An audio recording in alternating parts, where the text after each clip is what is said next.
What's going on? It's the Rap Nerd, and I just got back from seeing the newest action film that released over the weekend called Boy Kills World. Now, it stars Bill Skarsgård, whose character is both mute and deaf, seeking revenge for the murder of his family as a child. And he goes after this family that is responsible for it. The top woman in this family is named Hilda. It is pretty much a guns to the wall revenge film in the wackiest way imaginable, and I loved this film. Oh my god, what a film this was. This action, man, in here is some of the best. I would have to say right now, this movie has the best action fight choreography that I've seen, period.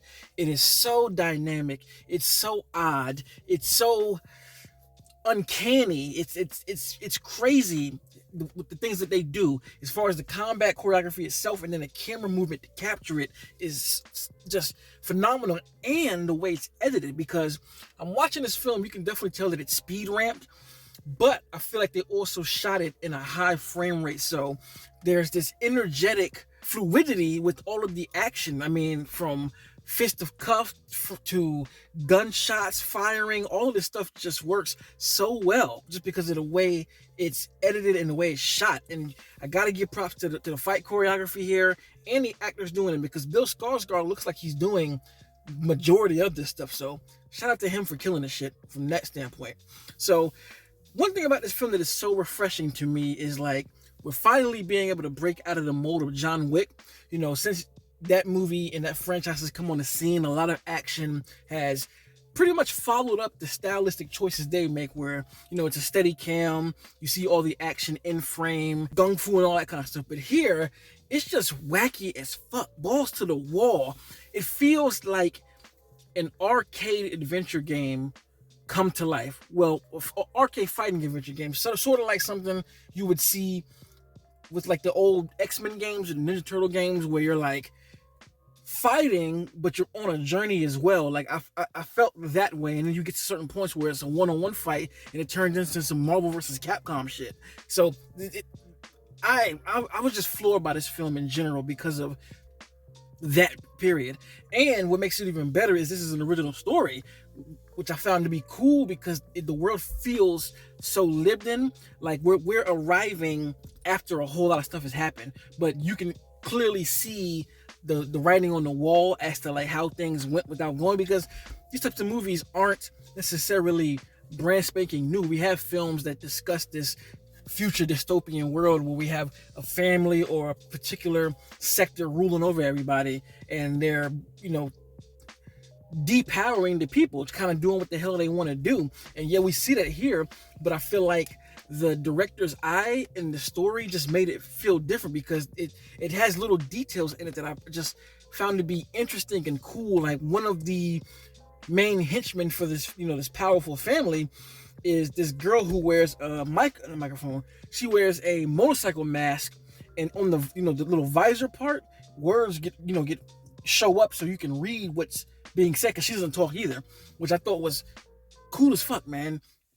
So there's a whole, like, the character designs, the costumes, it all feels like it's ripped from an arcade game, and that's what made it so fun to me. Even like small chase scenes where Bill Skarsgård's character is running and he doesn't have a name, his name is just Boy in the film.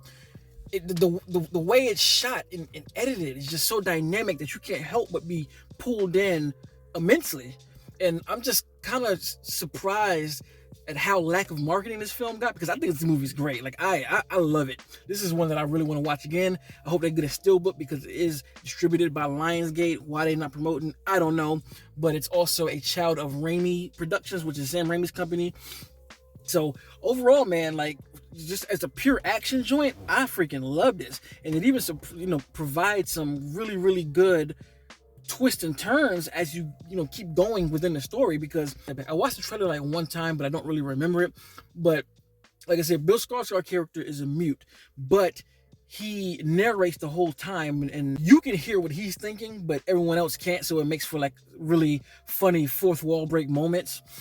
And his sister, who was killed in the past, you know, in a tragedy, he sees her as a ghost as he's kind of going along, and she kind of helps him out as far as decision making and that type of thing. Everything is so exaggerated into these extra levels. Like, the first big action set piece is nuts. literally nuts. And I just love that the narrator, Bill Skarsgård's character, like when it's about to be a fight, he's like, oh, round one, and you're automatically put into that mode. So I know for a fact that they went into this film with that mindset, and even the way it ends, and with the cool ass artistic credits that they have. This movie slaps, yo. This movie has no business being this good.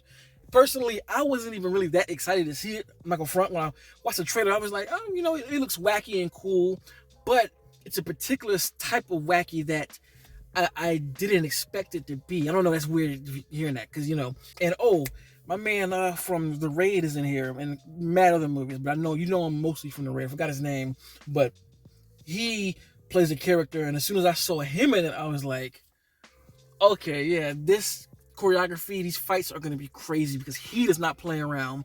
So this movie delivers some of the best action that I have seen. John Wick is the top dog as far as that goes, but this shit here is like under it, you know what I mean? Like runner up as far as number two when it comes to action that I've seen, that I've loved, and just the creative choices it's made, the type of martial arts even, because I can't pick up on what exact type of fighting Bill's character is doing, but it's not typical of what you usually see when it comes to action films. Like, it almost feels like a little bit of Muay Thai, some jiu-jitsu is in there.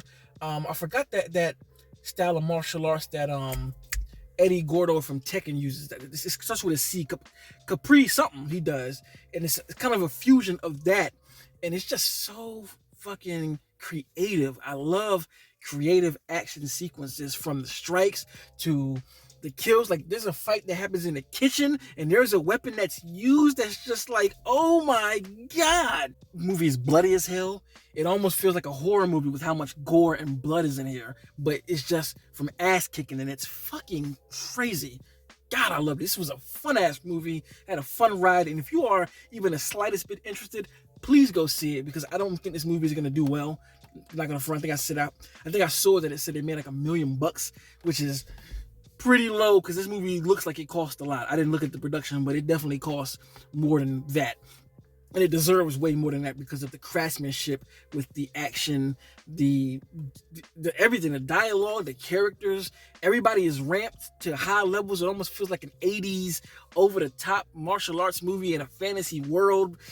Fucking great. Loved it. So if you've seen Boy Kills World, let me know in the comments what you think about it. What is your favorite sequence without spoiling it? For me personally, I think that, oh boy, I don't know. Like, all of the set pieces are insane in this movie. So go see it if you want to. And as usual, if you like this kind of content, make sure to like and subscribe. And if you already are subscribed, thank you. And until next time, peace. RapNerd Productions, no capping, that's word to mommy.